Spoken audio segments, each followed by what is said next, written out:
Yeah, yeah.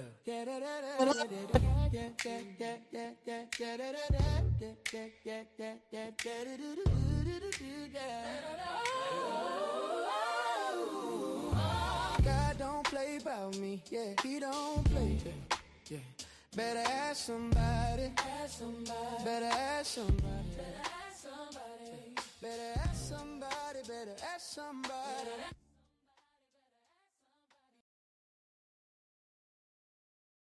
Yeah, yeah, yeah.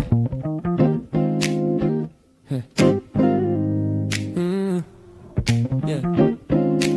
It's percolating. Good morning. Yeah. Good morning to the people on Facebook. Good morning to the people on IG. Good morning to the people on the YouTube. Good morning to the people on LinkedIn and Twitter too. Java. Percolating. Get a vibe, stay ready. Truth in the cup, keep it strong, keep it steady. Pull up a chair, yeah. Take a sip with me. Good morning, good people. Java with Jimmy. Good morning. Good morning. Yeah, the love percolating. Java with Jimmy. Good morning. Good morning. Yeah, yeah, yeah. Good morning. Yeah, the love percolating. Yeah, Java with Jimmy. Good morning. Percolating. Yeah, we in it. Yeah, we in it. Good morning. Good morning. Java with Jimmy. Percolating. Yeah, we in it. Yeah, we in it. Good morning. Good morning. Java with Jimmy.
Good morning.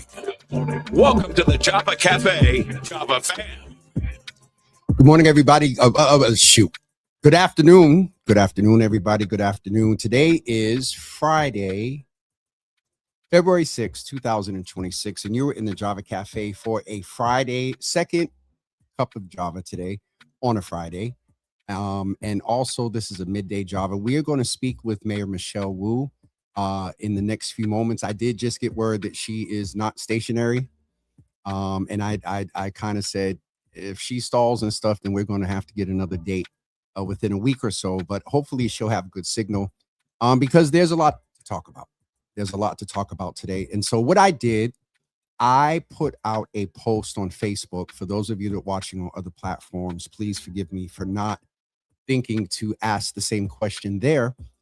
I put out a post on Facebook, and based on what I am observing on social media, conversations with a lot of people, not just social media, I put a post out that asked the community, based on what I was hearing, what is it of 6 subjects that they would prioritize that they would like to hear me chat with the mayor concerning the following issues. Is it Black Boston and the economic development /P3? Is it BPS, the upcoming layoffs, graduation rate for 26? In that, there was an article that came out recently that cited that potentially a third of BPS seniors would not graduate. And school closings. Number 3, ICE. Number 4, property taxes. Number 5, snow removal.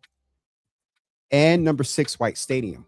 Now, I will say that the mayor just did a press conference and made some announcements about White Stadium that cited a few things. One is that the total cost right now, that's been a big point for a lot of people.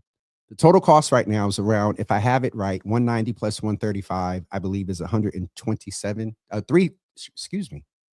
327 million so far for White Stadium, if I have it right. So the non-city entity or entities are going to spend 190 million, and the city of Boston is going to spend 135 million.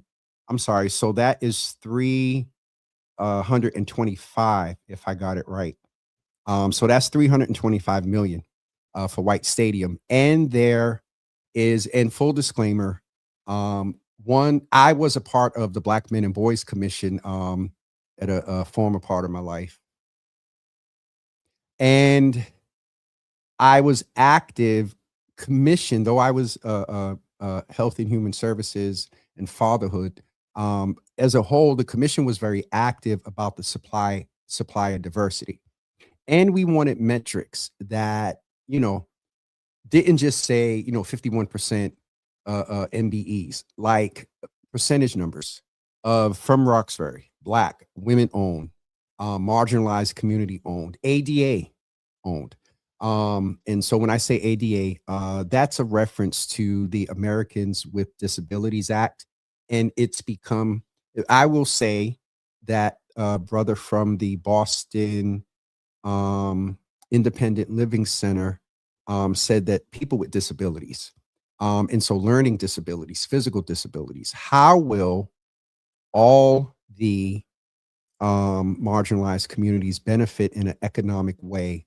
And that area is heavily populated by Black and brown people. Black economic development for centuries and decades is, and hopefully will be, a topic that changes and switches over to more equitable outcomes for Black-owned businesses. And then the mayor just tried to pop in and didn't pop in or pop back out. So hopefully she'll be able to get back in. But like I said, if not, we'll have another date within a week. But that is a very, of late, P3 opened up in this present time a demonstration of, as Nia described it yesterday, systemic constraints that, not just with this administration and this mayor. 1965 is the most, recent iteration. And so I see the mayor in the background. Once the camera gets on, we'll bring her in. There's just a lot to chat about. So we're going to chat with the mayor. She is here. Mayor, let me know if you're good. And it's stalling a little bit. Hey, how are you? Hello. We are doing a Java in the car edition. Yeah, I'm not going to say the names of my peoples that I was like, she needs to be stationary. But I get it. I saw that you had, and I I'm aware of what you did with the other mayors and stuff this week. So Mayor, this is going to be, we're going to go back a little bit to campaign style, because as you know, there's a lot to discuss. We missed January and a lot has happened. And with that said, I have to ask you, as I always do, as Michelle, respectfully, there's a lot going on.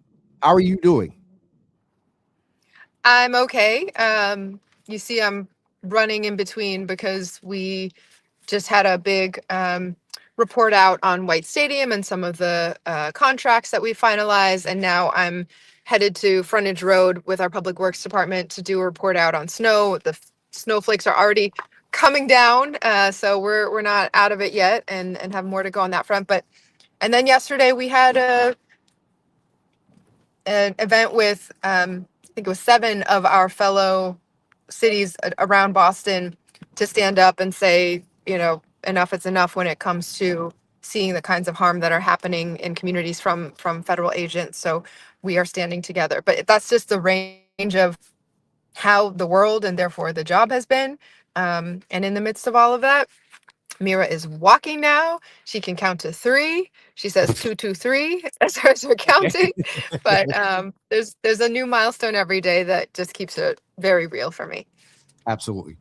Mayor, when you talk about, so what I did, Mayor, this time, I put out based on the cadence of what I was seeing on social media, and I put out about 6 points, and I asked the community just to say, what are your top three? And the number ones were the Black community, social economic development, P3. The second one was BPS, with the article about the 3% of seniors that may not be eligible to graduate. And then the other one was ICE. You touched on ICE, and Charlene, who you know, said with the presser and everything yesterday that maybe number three could be addressed if people just look up the presser and the article from yesterday. And you did just give an update about that.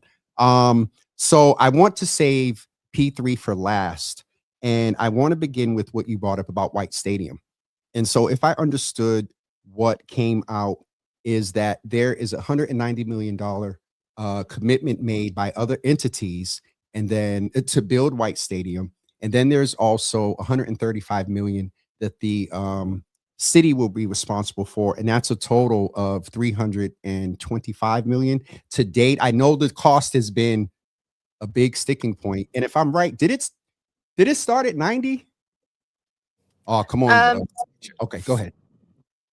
So the numbers that have been put out by the city over time for just the city's part of it started at 50, then it was 91, then 135. And, I think a couple of points, and I know we don't have a ton of time to go all the way into everything I want to say on this, but a couple of big points that just based on what I've been hearing too, that I think sometimes it needs clarifying a little bit. So we have this lease agreement where the new professional women's soccer team, which is up and running, they're about to start playing their first game in March. They have the team set. They're one of Boston's newest sports franchises, and they're going to be playing in Gillette for the first season. And then they will be moving into their new home for home games at White Stadium.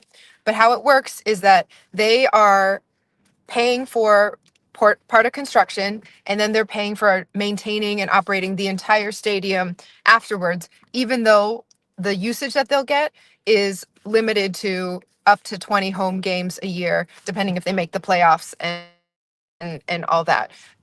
So we have this partnership where BPS students will have the stadium more than 90% of the time. It will finally be open every season, every day, every after school, study time, strength and conditioning, workout time. That's all going to be open to BPS students in the community 365 days a year.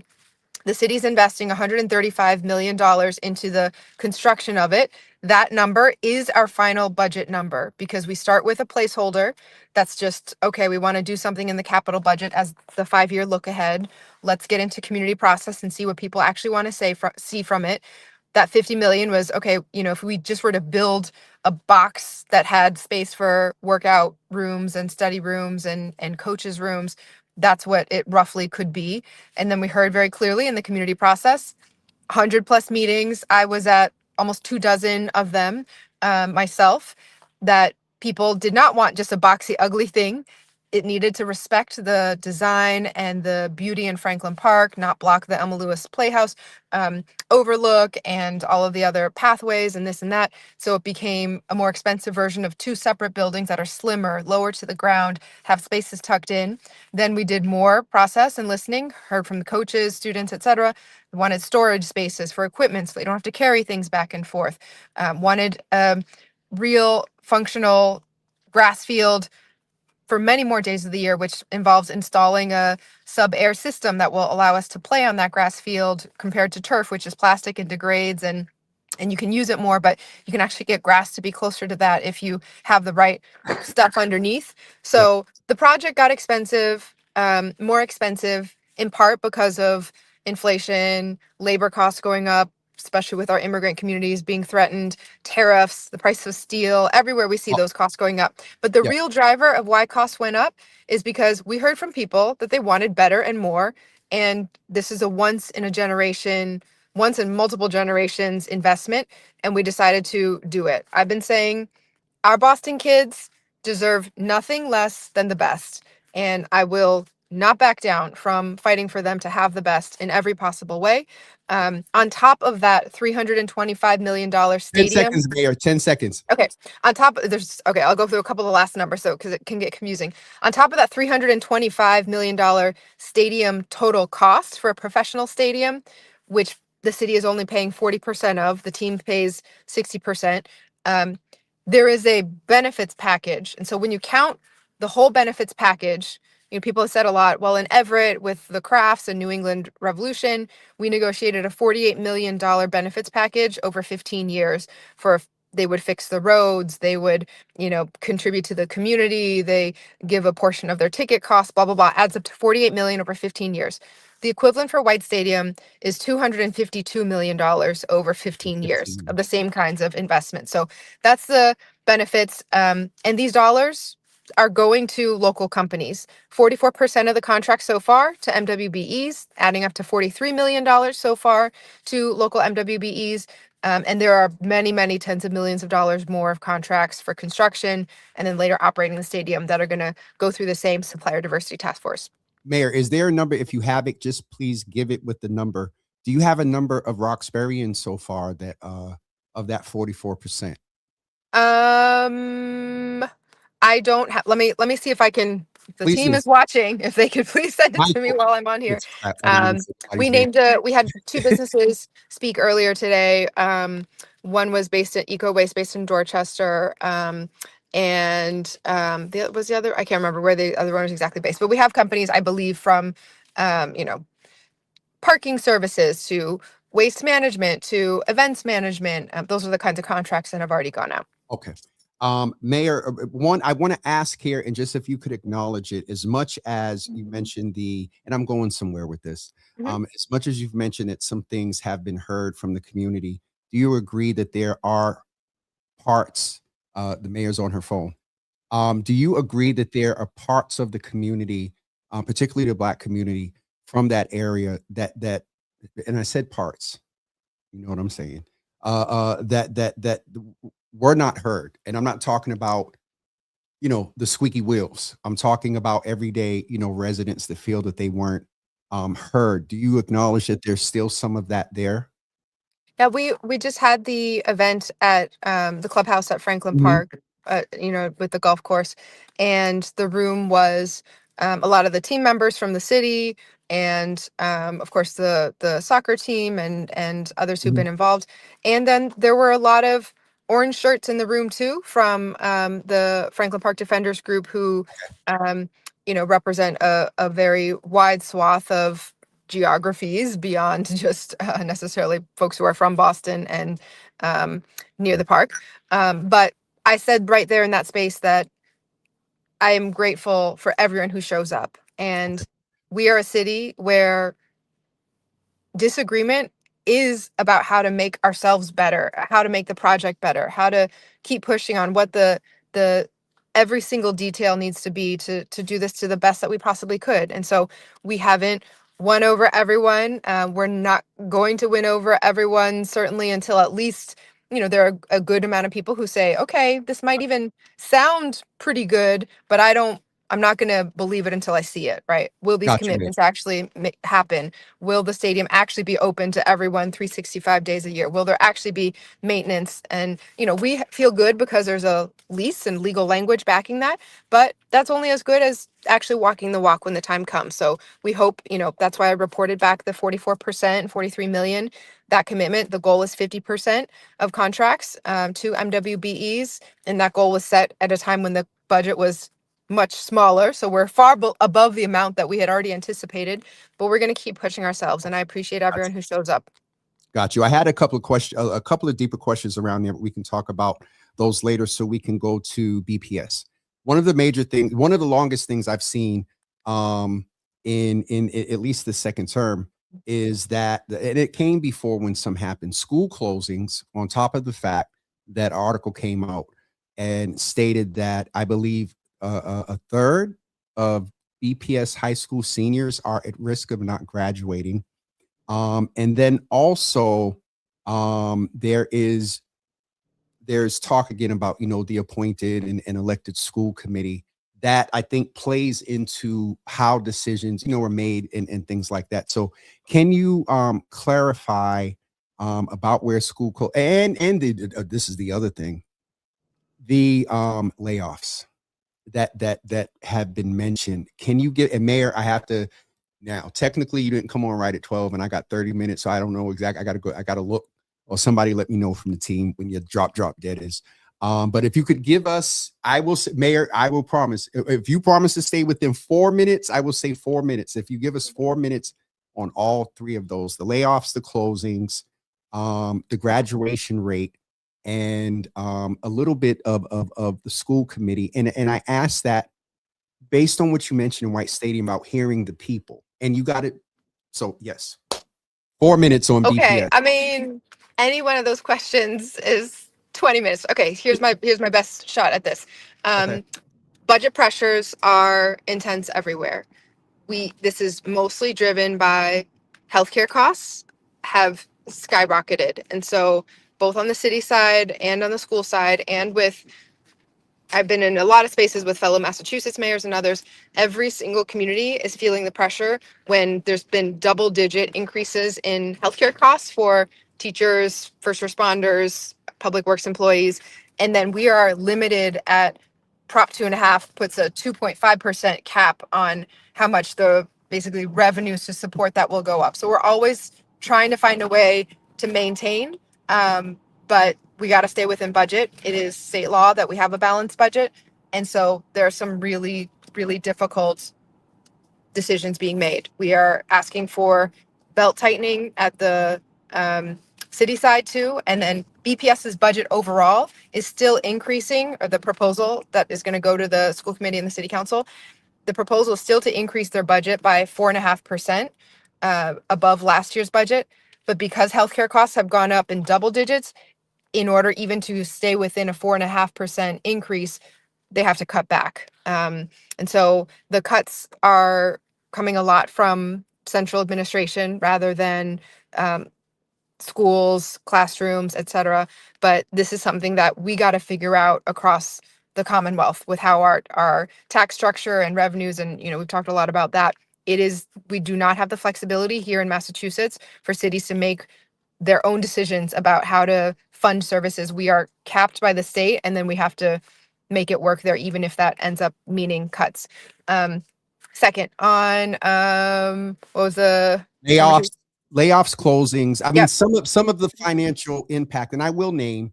I want people to understand that what the mayor just named was that as much as people have been advocating about individual healthcare costs, there is a corporate impact too, and that individual impact, the formulas of the percentages of what the employer pays and employees. So that's very rare. I got to give credit to that. The other thing was closings, layoffs, and then let's say graduate. graduation rates. Yes, graduation rates. So, okay, Yes. so here's I just spoke with the superintendent earlier today about this as well. She does not anticipate that graduation rates this year will be much lower than they have been. The way that there's been a shift statewide since the MCAS was removed as the graduation requirement is that the entire state is moving towards having graduation requirements be about what kinds of courses you took and how you did in them. Boston was ahead of that curve and started doing that. It's called MassCore. We already started doing that, I think 5 years ago it was started and now has been phased in. But because we've been on the front lines of MassCore, how that gets reported, there are lots of individual situations where ESL student, for example, or a student who is taking English as a second language and one of our multilingual learners may not, because they have to take additional language and English fluency requirements, they may not have the space to squeeze in all of the other core components. Or if it's a special education student or alternative education student, students with certain kinds of IEPs, it's written into the policy that there are exemptions that are granted on a case-by-case basis to make sure that the student has completed what they need to complete within the requirements that have needed to fit into their schedule. We are also making continued changes to ensure that more and more of every member of our student community can reach their graduation requirements. But the way that it's technically written, sometimes you don't get all the Mass Core requirements in because you've been doing early college and you actually went ahead and took additional college courses that then squeeze the schedule in different ways. So a lot of this is case by case, and we do not believe that it is a sort of that a third of the students won't be graduating. Okay, I don't want to go too much more than that. I think I have. If somebody could text me from the team or Mayor, you let me know what your drop that is. We're getting ready to go into Black economic development in P3, but right before that, you got to give us 2 minutes on snow, Mayor.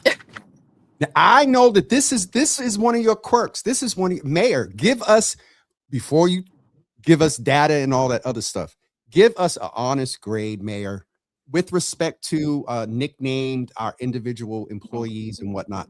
Fair. Mayor, give us an honest grade on how you think we are, it's 2 weeks, how you think we responded and where we are now. I got mounds on my street that's crazy. In full credit, I saw a DPW and the truck with the thing on a forklift thing. I don't know, the truck with the shovel on the front. I did see one in Dorchester finally last night, and I'll give you 30 seconds of the state assistance that was requested. 30 seconds on it. I just had to. So Mayor, seriously though, Mayor, we're Boston. Yeah. Okay. So there's a couple pieces to break down here. There's what the city's responsibility is in how different property owners are all supposed to work together.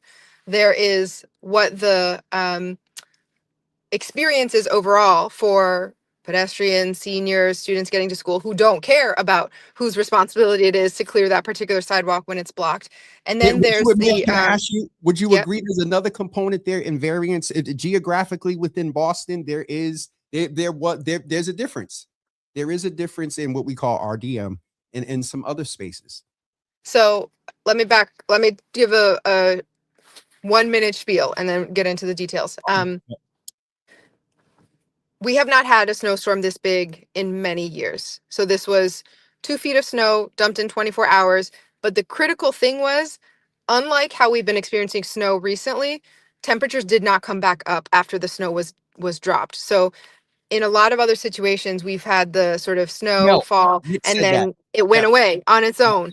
We have gotten no help. And now the reason why I'm going to do another update is to remind folks that we're actually about to enter another kind of Arctic plunge for the temperatures. It's going to get really cold again over the next couple days, and some more snow coming later today. So we have to do our part and report back. We actually, the city of Boston, within 2 days after the storm, we had 1 day of extra cleanup, and then schools were open the next day. We did not have major incidents reported from buses being stuck or unable to get to where they need to go, etc. Trash pickup happened on a holiday schedule that week, so some neighborhoods had a 1 day delay, but trash pickup went smoothly that week, and we did not have a sort of extraordinary number of 311 situations about trash pickup. There are other major cities, New York, for example, where trash pickup has not even resumed fully, right?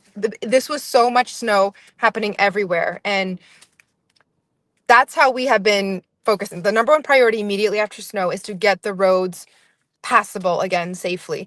The second and sort of same level priority is to focus on being able to get schools open again, because that affects everyone's ability to go to work and be safe, and children getting food at school and learning and all of that. And then after those immediate things, then we really start going to crosswalks, curb ramps, the smaller work that's not just big plows driving down the middle of the street, but where we actually make it possible for pedestrians. The responsibility of every property owner is to clear the sidewalk in front of their property, whether that's your home or your business, all the way to the crosswalk. But sometimes people might not recognize that, and we give a gentle violation to make sure they know. And I think next year we're going to remind everyone who got a violation the year before that this is the obligation. But we need to, in this case where the snow is sticking around, also then in the days to come, be moving the snow away, just not pushing it around to different places, taking it away, putting it on our snow farms, and when our snow farms are starting to get full, melt it on site over there. Okay. We 1 are now minute, at a Mayor. point where the experience for the first two big goals have been great, have done really well. Trash pickup, access to city services, schools, etc. Sorry, a fire truck going through, have all been really great. The crosswalks, the sidewalks, that's the places where we're trying to chase down now. How do we do better at this? The city actually created a map of major sidewalks. So, you know, we just won't be able to get to 1 minute, every Mayor. single neighborhood residential area, but the major sidewalks should be clear. And we're thinking about models of, okay, in the future, do we say that if this is a major sidewalk that just needs to be cleared for a school zone or for whatever it is, that we will then clear it and then charge people afterwards? There's kind of Or those conversations happening now. incorporate Brian City Council Worrell's, maybe with Pedro's youth Yeah, corps. there's been, Yeah, you so, know, yes, Senator yes, ma'am. Edwards had a snow corps back in the day. Councilor Yep. Matt O'Malley had also mobilized around, you know, ice Gotcha. cream gift cards for shoveling out. So there's a lot that community is responsible for, but we also need to recognize the city's role in being able to help facilitate all of that. And Okay. the Wait, but states, I just 30 want to say this. seconds. Yes, Nick covered it, but go ahead.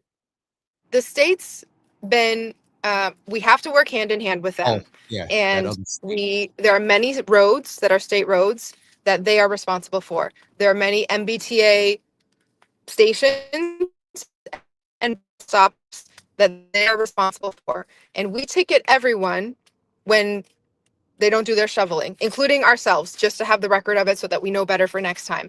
30 seconds, man. There's been a lot of, I will say, we have helped the state.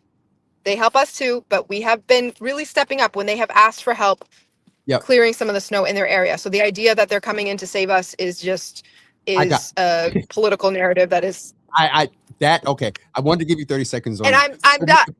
I'm not. It's not about the state because they're great partners, but I will not. I have seen our public works employees working 30-hour shifts, coming day after day after day, going above and beyond what the city is required or sort of legally responsible for doing, including state properties, including private properties. And we do that because we have to celebrate. Mayor, I have to get into this, and I'm going to tell them now that we're probably going to go about a good 3 minutes over time. Yep. So, Mayor,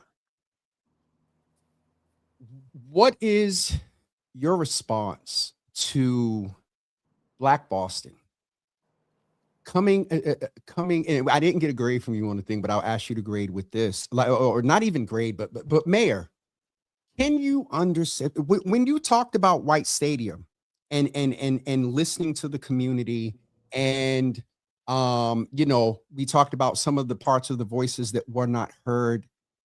There is what I've said, the trifecta of you know, the black man not getting elected as a city council president. There is the P3. There is the third piece of, and he said this publicly, that our brother Sagun, and I will allow you first to start off with any condolences you would like to, you know, mention, that he would not deny or confirm that decision, you know, expedited a departure. I think we all knew he wasn't going to do, you know, a full second term. People move on, and it's just a lot of work. Mayor, what do you say to the Black community that feels slighted, blindsided, and not respected in a manner of engagement, and mixed with the timing from MLK weekend to Black History Month, and with the and I'll speak for myself, Mayor, with a valid presumption of identification made with our struggle from things that were said at the Team Unity event to just I tell people all the time, I get to talk to you, so I do have some context. But Mayor, when it comes to the demonstration of your ability and power, you have the ability and power to make a iteration of a combination of your vision for a wonderful, stellar education edifice mixed with a demonstration that is beyond, you have to articulate in words, yes, respectfully. But Mayor, there's a lot of us that are very, very disappointed and need to know what it is. And we only got a few minutes, and I'll ask Phil and Mike if you can come back sooner. Mayor, this, do you understand the, and I've said respectfully, beyond you and beyond, Reverend Brown and others that are a part of this, there was that hope and belief that you would do whatever it's going to take to make an iteration of this thing happen. And so I'll leave that there. First, I think in a lot of what I've learned about this job, there's the what you do, what we do as a city. There's the who benefits from that, who has been involved with doing that, and how you do it. And then all of us are in a context of what's happening in the world in this moment also. And so what's happening now in the world is that there is a daily concerted effort that is violent and unrelenting to erase Black people from. Mayor, respectfully, we know, and because of time, because they're going to tell me you got to drop, and we know the context, and I think that is part of why it's this. We do you understand? And then, what are you going to do to fix this? So what I'm saying is that there is a larger context that puts Boston in a place where we always have to be the example. And that can feel like sometimes there's a tension between wanting to actually just move forward and do things that have been needed for a very long time, and making sure that every single community and every single person who has the stake in it and also the historic connection to it is part of the process. Those two things are very, very difficult to balance perfectly together, right? Doing something versus sitting back and talking about it and waiting one more generation, one more term We know. versus Yes. moving it. And in this case, I think we're talking about P3 in this case. This is a 60-year conversation with the community that our administration has now come in for 3 years on, and how it has been discussed and perceived and felt is not how I had hoped our administration would be received and felt. Because ultimately there is a difference between some of the facts that are here, and then the reality and perception, which matters even more, particularly in the context of this moment. And so I want to be very clear here that P3 and that parcel will have Madison Park and will have economic development. But and it when, Mayor, needs to happen both. in the right order for things to actually move forward and happen. And it is difficult to put the truth out there sometimes, but the truth was that that project proposal was not moving forward. It was not moving forward. Did not have the economic feasibility, and the city internally had worked from every possible angle to support the development team to try to move it forward. But the larger economic truths are what they are, and this is a way that we can move all of it forward. The Okay, school so can and I? economic development. I didn't get a drop dead yet, so I'm gonna go a little bit deeper here. Amarni came on and talked about the feasibility, the financial feasibility. He was on at 10 o'clock this morning and said that was, and he said the term twice. And we all understand, Mayor, the commercial, the biotech, like that is real. We also understand that education is huge, and there is a legacy in education, the investments and whatnot. But Mayor, you said some of the stuff that we know, again saying, but I asked what, and I full transparency, I've been privy, we talked, and I've been privy to some truths that don't a lot of things that play into equations. I get that, but there is two questions if you could answer before we go. What is it that you say to the Black community without, we know? And then what are you going to do to demonstrate a less of a weight again? This in these times, and who you are, and we perceive you are, and you say you are.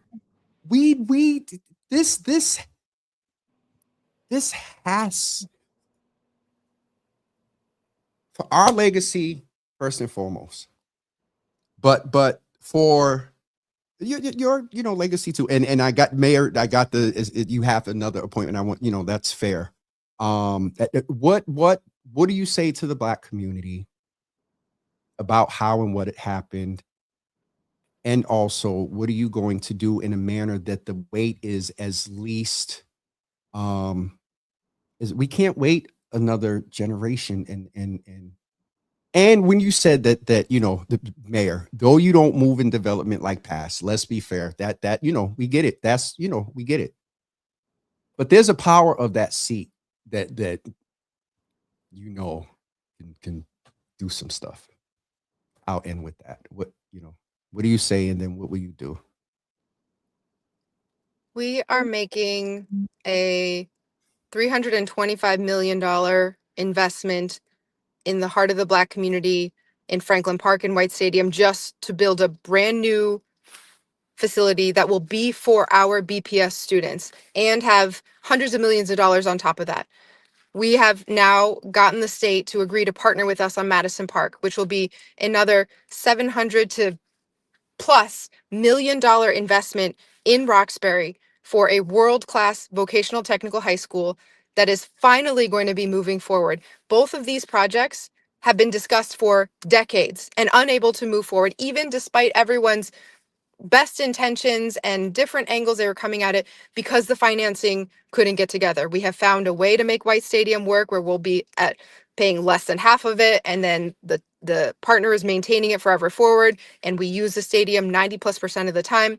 And with Madison Park and P3 partnering with the state, we got the notice from the state in December that they were going to select Madison Park, and now it's go time. And I wish the timing had been different, not around inauguration, not around the holidays. But the truth is that we had been working with the development team and telling them for months before that there were issues about how this project could move forward. And they knew months before.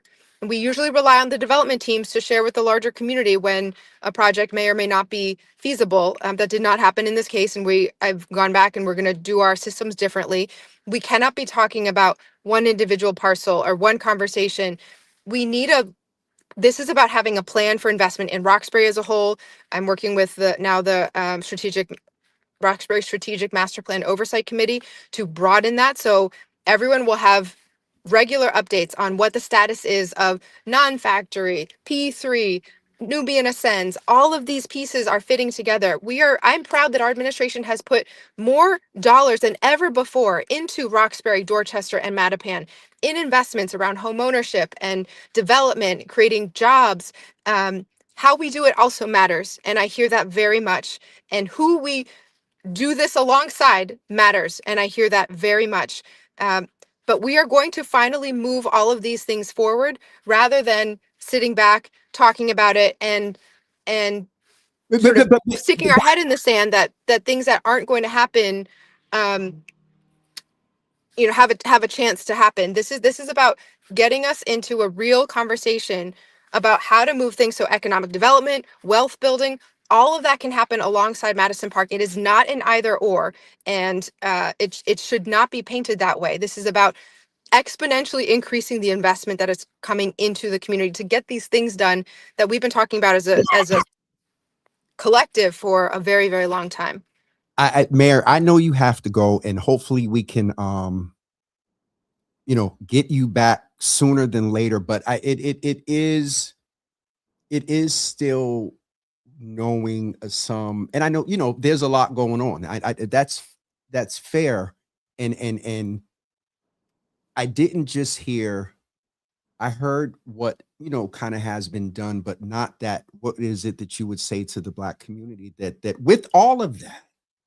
Do you acknowledge the feeling? Do you respect and acknowledge the feeling of like slight and generational pain that and I've said this in this iteration of a systemic thing? Do you get that?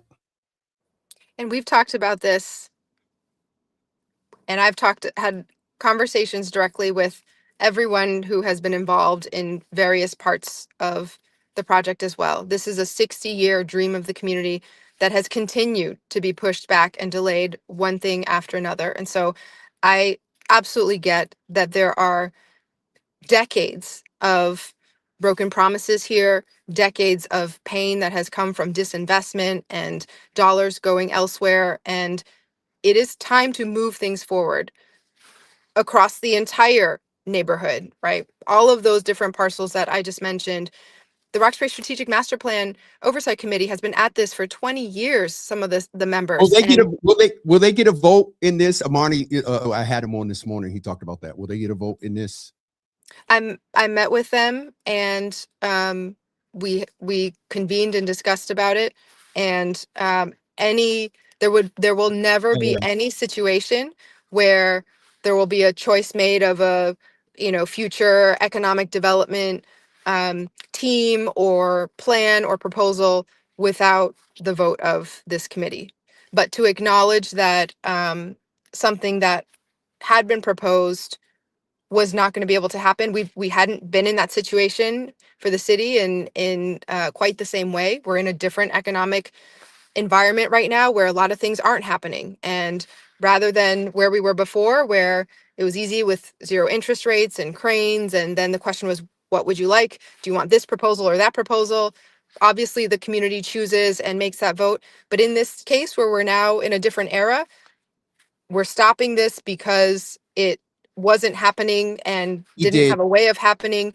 That is a new muscle for us to figure out how to have that conversation fully instead of how we had been doing it in the past, which was just with the development team and then relying on them to communicate it to everyone else. Mayor, I'm getting the note. I would, and as you said, we talked, and in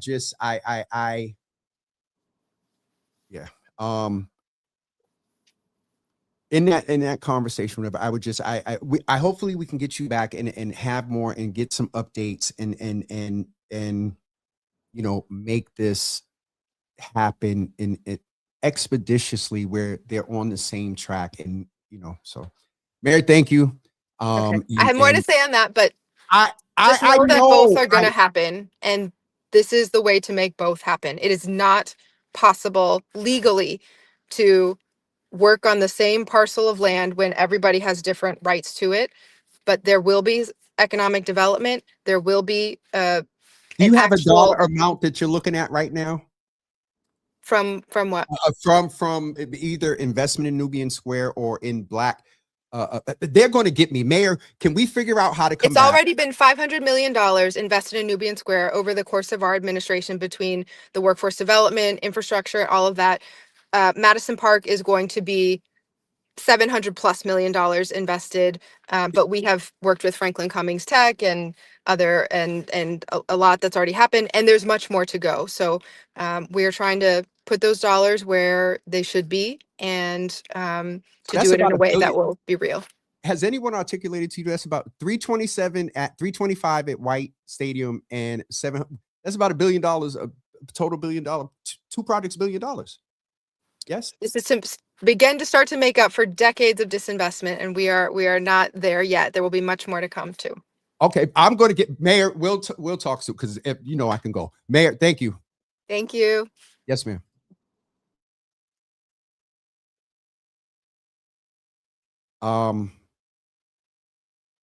Oh, she had to go. Okay, there we go.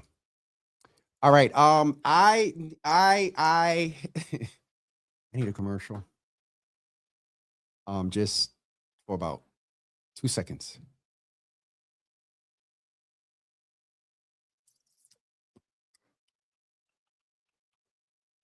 Microphone check 1 2. Here we go. Java with Jimmy live at the City Winery. Microphone check 1 2. How you doing? I am well. Are you? We just here to have a good time. We're here to have a good time with everybody, hanging out at City Winery.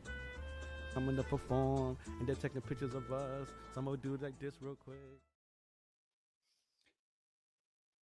All right. Interesting. I don't think I looked at the comments. I did see the number. My only thing is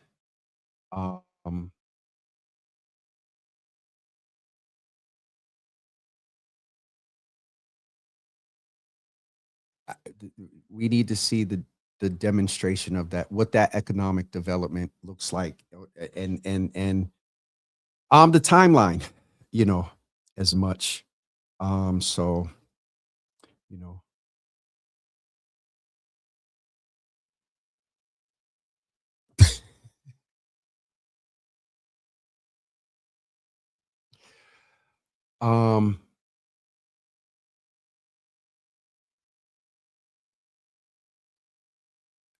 Away from all of this, for those of you that don't know me and see what's wrong with him, there's a lot there to unpack. And and there's still a lot more to unpack. The only thing I will say is I'm afraid to go into these comments. Jesus Lord.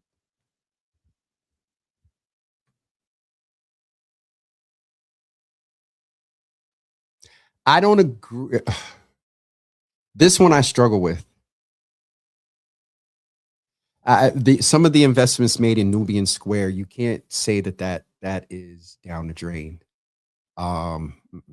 Because a lot of Black-owned businesses benefited from that investment. So I wouldn't agree that that's down the drain. And that's not cap. That's, you know, just so there's what did you all hear, particularly in reference to, you know, the ICE thing is I don't think there's a lot of pushback there. I'm curious to what your thoughts were around BPS. A lot of that is, you know, we knew, and I was going to ask, are we getting ready for more budget cuts? You know, we've been talking about this because of the federal government direct to the city, and then also because of what the city gets from the state that comes from the federal government. Though we're not a sanctuary state, we're a sanctuary city, but you know, Ronald Dump don't like our governor and what she stands for. I'm curious to what you all think. So we covered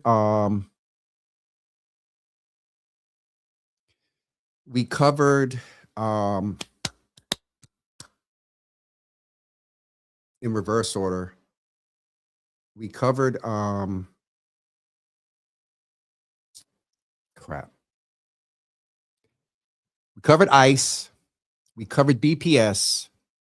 We covered some snow, and we covered Black economic development in P3. Ice, snow, and the Nick Young Man name that, you know, and if y'all think about it, you've been here long enough. You get the snow, and then the next day it's like, oh, we going outside and you know, it's warm, and that's real. But you know, as I said, this is Boston. But they, if you listen to Nick and the mayor both, they have admitted we haven't had you know, I caught them a little bit by surprise. We haven't had that type of snow in a couple of years. So I'm curious to what your thoughts were on the conversation of P3. Did you hear the two questions? Did you hear the understanding of the impact? And then did you hear if there is going to be aggressive repairing of the understanding of the impact?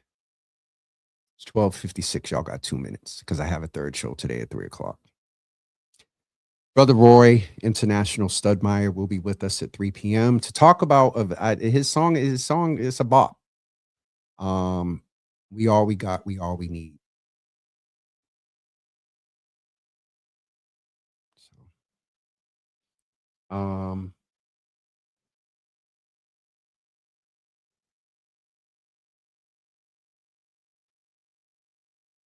Instagram is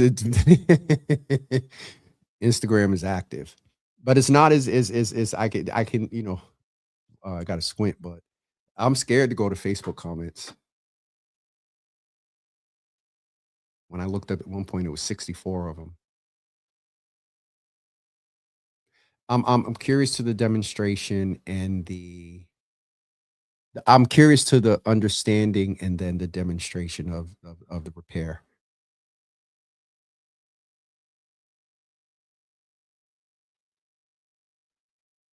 Latoya said a whole lot to unpack.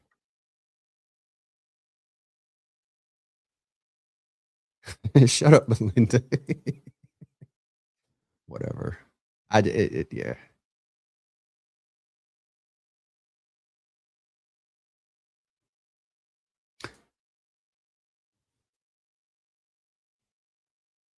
That's my cousin with just as much as Gray. What's up, Charles?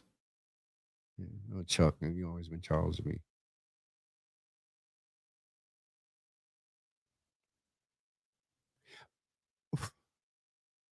So Drew, she threw a little bit of shade at bro. She said da da da da, unlike New York, and she put her head down and did. She was. I that kind of made me snicker a little bit. I was like, I thought y'all were like tight. We did not get into that. I brought it up, but Donna, there's, you know, when you see, you're here often. There's a lot to try to pack, and I realized that our time was running out, and I wanted to save P3 for last, just so that we don't have to move into anything else. That would be the last conversation, the last part of the conversation.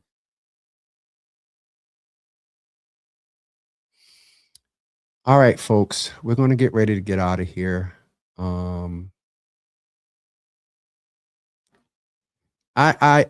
Yeah. Belinda said, I heard, at least I'm doing something since y'all been waiting 60 years. We're changing the way that we do things and taking it out of developers' hands.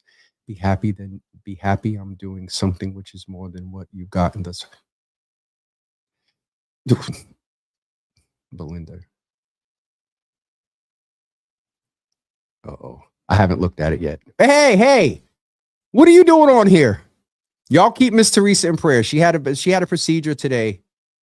You rest and thing. All right. Uncle Thaddeus said, hold on.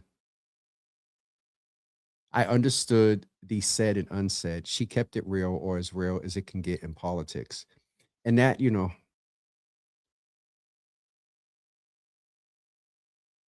as I said before, there's a lot to unpack. And also,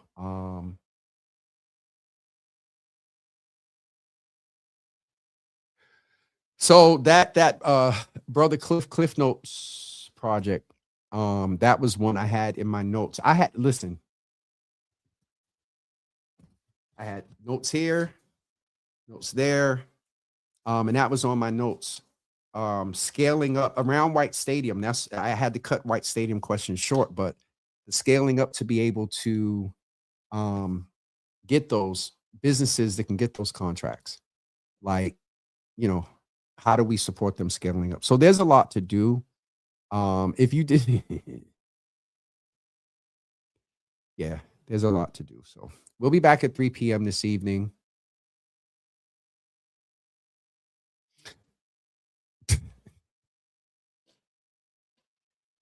I'm not going to get into the comments because I'll be here another 20 minutes, and I'm going to go eat and rest so we can come back at 3 p.m. We've been very rightfully so. We've been very heavy into advocacy, information sharing. But at 3 p.m., we have a young brother from this city who is a creative and created a song called We All We Got and We All We Need. And I think, it's a bop.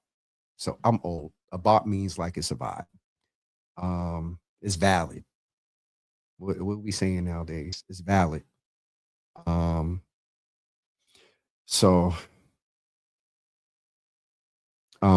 yeah, I am. Yeah, and always been. It's growth. Everybody doesn't appreciate it, like it, or whatever, but thanks for naming it. I am. All right, I'm out of here. We will be back. We will be back at 3 p.m. to chat with Rory International Studmeyer. All right, folks, thank you for joining us. It's been a lot for Friday. But to come back, let me finish my statement. Roy's going to come back. We're going to have a good time. I don't know if we'll be able to play the song on the show because the NFL licensed it. Like on Facebook, it's like the little license. So I don't want to get cut off. If he sends me the track, we may play it at the end. All right, we'll be back at 3 p.m. Thanks, everybody, for tuning in for a second time on a Friday. We'll talk to you soon.